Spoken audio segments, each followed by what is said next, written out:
Le BTS, métier des services à l'environnement. Alors, à première vue, le nom peut paraître un peu technique, non? Un peu obscur, oui, on peut le dire. C'est ça. Mais si on creuse un peu, on découvre qu'ils forment les personnes qui sont vraiment au cœur de la machinerie invisible de nos vies. Tout à fait. Celles et ceux qui organisent les services essentiels pour qu'un hôpital, par exemple, reste sain. Ou qu'une ville reste propre, qu'une usine ne pollue pas. Et c'est exactement ça. On parle de former en 2 ans des professionnels qui doivent jongler en permanence avec des compétences très très variées. C'est-à-dire? Ils sont à la fois des techniciens, des managers d'équipe, des gestionnaires, et puis les interlocuteurs directs du client. C'est un rôle charnière en fait. Oui, où la technique pure rencontre l'intelligence humaine et bien sûr une conscience environnementale qui est de plus en plus cruciale. Notre objectif aujourd'hui, c'est donc de comprendre l'impact réel de ces diplômés, pourquoi ce sont des profils si recherchés. Et comment ils deviennent des acteurs clés de la transition écologique des entreprises. Alors pour bien se représenter les choses, plongeons dans le concret. Où est-ce qu'on retrouve ces professionnels? On pense tout de suite au nettoyage de bureaux, mais j'imagine que c'est bien plus vaste, hein. Absolument. Le champ d'action est immense.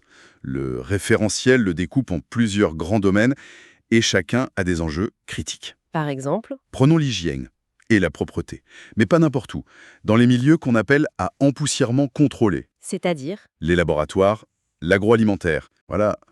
Et surtout, le secteur de la santé. Dans un hôpital, la personne qui organise ce qu'on appelle le bio-nettoyage, elle n'est pas juste là pour que ça sente bon. ah non, bien sûr. Elle est en première ligne dans la lutte contre les infections nosocomiales.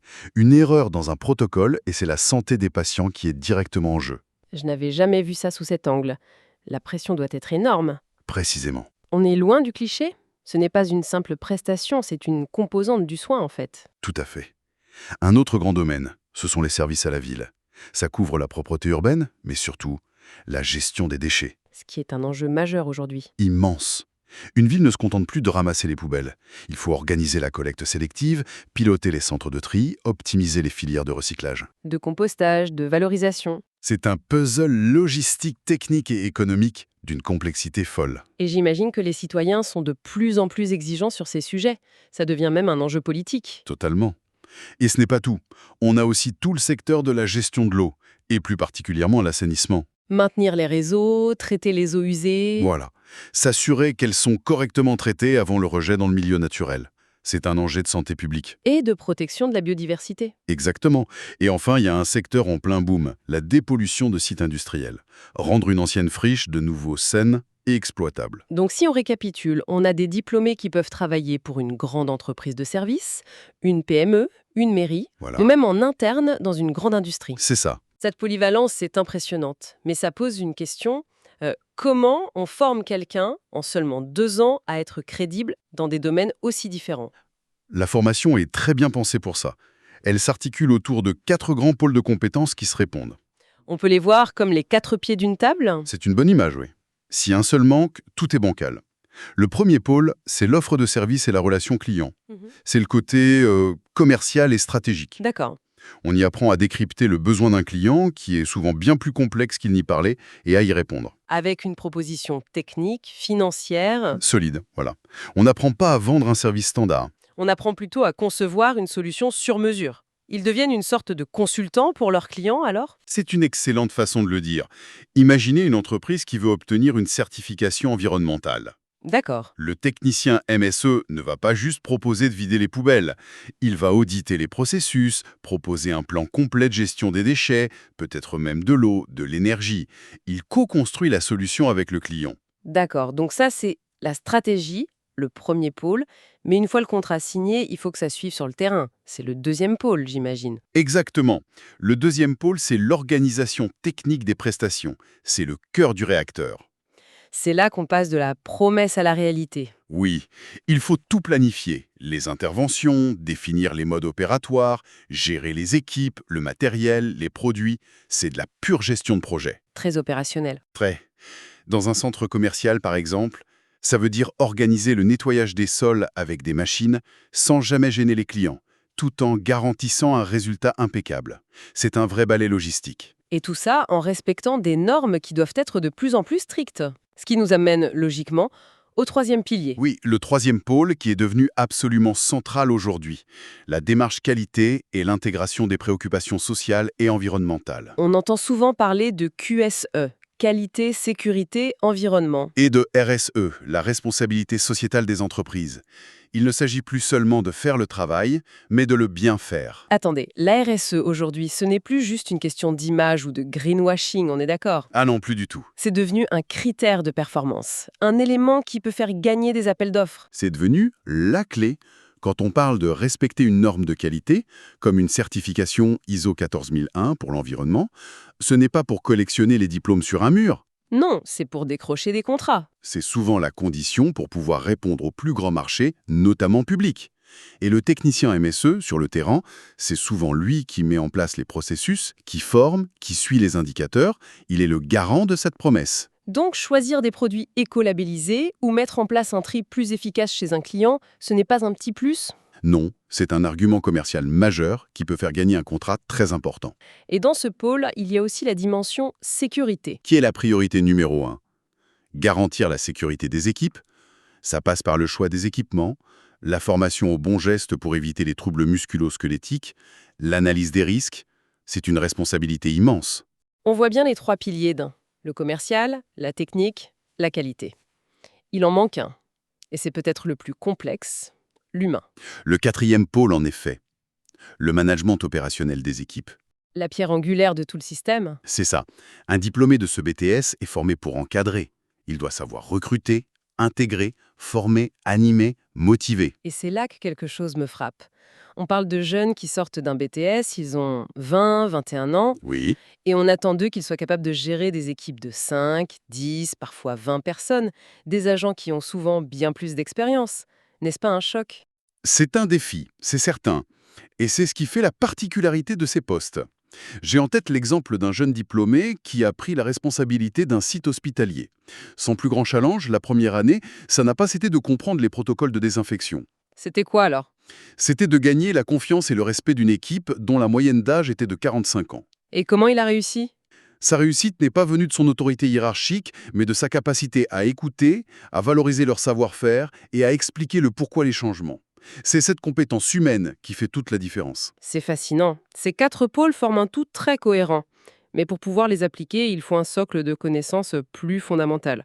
On n'organise pas la dépollution d'un site sans comprendre un peu de chimie, j'imagine. Bien sûr.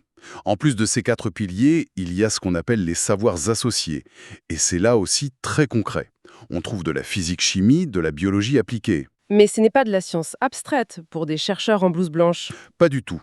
Le but est de comprendre la composition d'un détergent pour savoir pourquoi il ne faut pas l'utiliser sur une certaine surface, ou de comprendre le cycle de vie d'une bactérie pour définir la bonne fréquence de nettoyage. C'est la science au service de l'action. Le pourquoi derrière le comment. Exactement. Il y a aussi des matières plus générales comme les langues. Oui, la maîtrise d'une langue étrangère, généralement l'anglais, au niveau B2. Et ce n'est pas un gadget. Non, j'imagine. Dans un monde globalisé, il faut être capable de lire une notice technique, de comprendre une norme européenne ou d'échanger avec un client international. C'est un atout indispensable. Tout ça, c'est très dense en théorie. Comment est-ce que ça se connecte à la réalité du monde du travail pendant la formation à l'Ange? Par les stages, ils sont absolument fondamentaux. La formation inclut 13 semaines en entreprise. C'est là que tout prend sens. C'est le moment de se confronter au terrain. Oui, et d'affiner son projet professionnel. Le stage de deuxième année est particulièrement structurant. L'étudiant doit mener un projet concret de A à Z, souvent lié à l'amélioration de la qualité, de la sécurité ou de la performance environnementale. C'est une vraie mission qu'on lui confie. C'est ça. Et une occasion en or de prouver sa valeur. On arrive à la question fatidique. Le diplôme en poche, que se passe-t-il? Quels sont les premiers métiers et surtout, est-ce qu'on peut vraiment évoluer? Alors pour un premier poste, les intitulés varient. On parle souvent de chef de site, d'animateur QSE ou d'adjoint au responsable de secteur. Le poste de chef de site, c'est une bonne porte d'entrée? C'est une excellente porte d'entrée. C'est le patron d'un contrat sur un lieu donné. Un immeuble de bureau, un site industriel? Un musée, peu importe. Il est l'interlocuteur du client au quotidien. Il gère son équipe, les plannings, les commandes, le budget.